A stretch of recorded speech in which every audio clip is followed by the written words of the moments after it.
Hi, my name is Carmen Phillips, and today I'm going to be presenting to you on imposters. Wait, did I say imposters? Because I meant to say apostrophes. However, that does lead me to my next point, and that is, according to CambridgeDictionary.com, an imposter is a person that pretends to be something they're not in order to deceive others. Now, I don't know about you, but that kind of reminds me of an apostrophe in the aspect that apostrophes can be deceiving at times. Well, I guess it's not really the apostrophe that can be deceiving, but it's the person using the apostrophe that can be deceiving because they put the apostrophe where it doesn't belong in a word, making it, therefore, an imposter.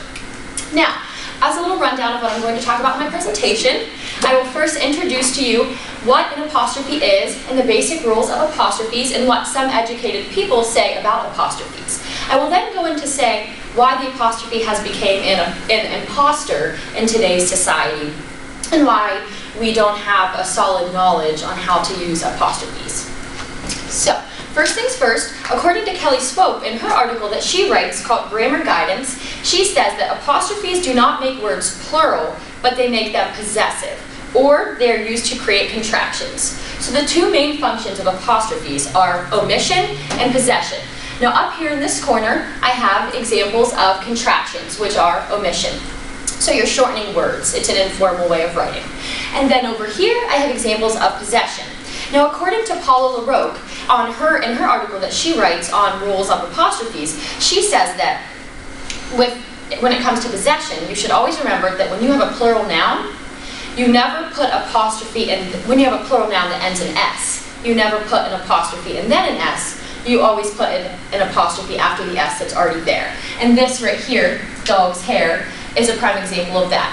Dogs is a plural noun, and she put the apostrophe is after the S. So the hair of the dogs, symbolizing that possession there. She also says that when you have singular nouns, you just simply put an apostrophe and then an S. Paula LaRoque also says that you should always remember that when you have possessive nouns, you never include an apostrophe in possessive nouns. And over here, I have some examples of possessive nouns, like yours, hers, it's, theirs.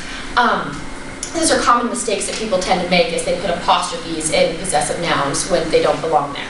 So, I don't know about you, but the first thing that I think of that could have caused why we don't have a basic understanding of apostrophes today is history. But first, what I want to share with you is some of my research that I've conducted. This is a sample of the quiz that I passed out to students here at Mount Union.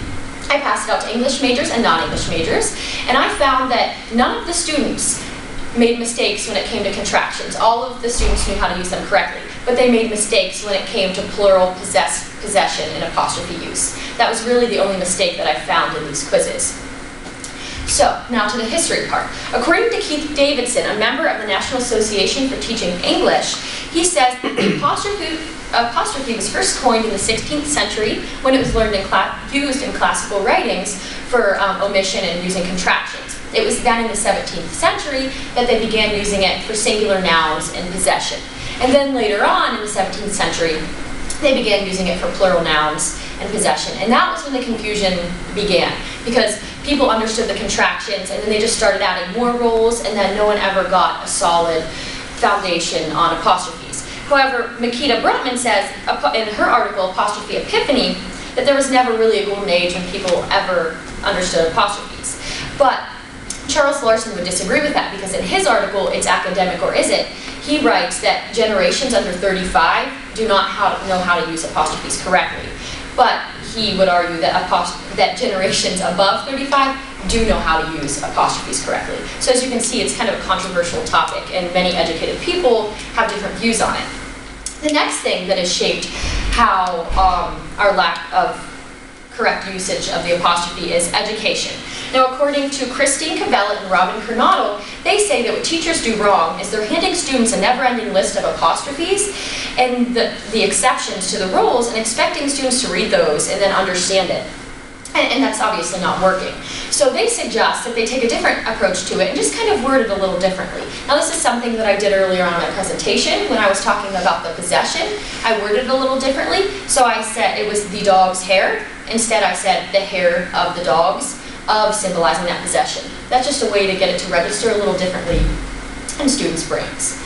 And then next, which is, in my opinion, one of the biggest things, is the apostrophe in the public eye. Corporate businesses, schools, academic institutions, and publishing houses are using apostrophes incorrectly. They're putting them incorrectly on signs for everyone to see. So that includes young children that are just learning about apostrophes, and people our age that maybe don't know how to use them completely, but sort of do. And then we see what people that we consider credible sources using them wrong, and then we question our usage of them, which in turn affects our usage of apostrophes.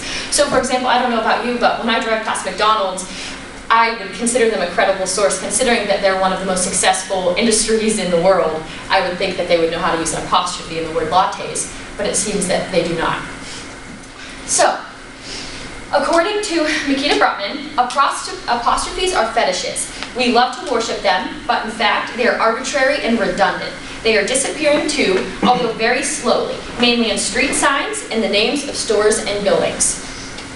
So, I want to leave you with a thought to ponder. Some educated authors and writers believe that we could do without apostrophes in our language, and some believe that they're absolutely necessary. So I just want to leave you thinking, do you think that we could be fine without apostrophes in our language today?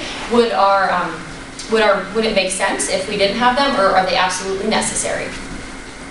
These are my image attributions along with my works cited. Thank you for watching.